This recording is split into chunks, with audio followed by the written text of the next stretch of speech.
Vous vous souvenez de cette époque où vous avez appris les tables d'addition et de multiplication par cœur, et du jour où vous avez eu une calculatrice entre les mains, ce qui vous a bien simplifié la tâche? Eh bien, cette machine à calculer, on la doit à Blaise Pascal. En effet, en 1642, son père est alors superintendant de la Haute-Normandie, et il doit remettre en ordre les recettes fiscales de la province. Blaise Pascal est alors âgé de 19 ans et il décide d'aider son père.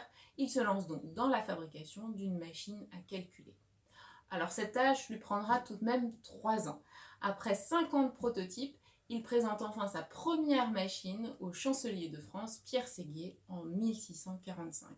Et cette machine prend tout naturellement le nom de Pascaline.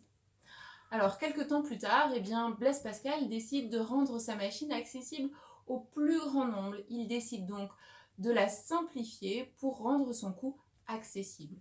Malheureusement, il est victime d'un accident de carrosse qui provoque chez lui un traumatisme crânien et ça met fin à ce projet. Bien sûr, la machine de l'époque fonctionne plus simplement que celle d'aujourd'hui.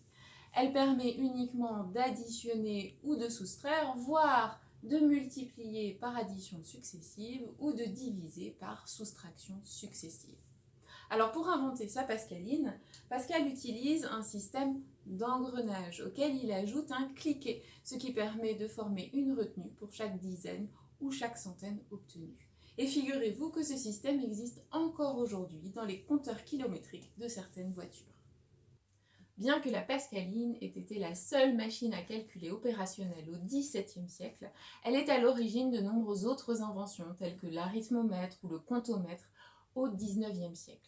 Alors si comme moi, vous êtes curieux et curieuse de voir une vraie Pascaline de vos propres yeux, je vous invite à aller au musée des Arts et Métiers à Paris, quand il aura rouvert bien évidemment, et vous aurez la chance de pouvoir voir l'un des 8 exemplaires qui ont traversé les siècles.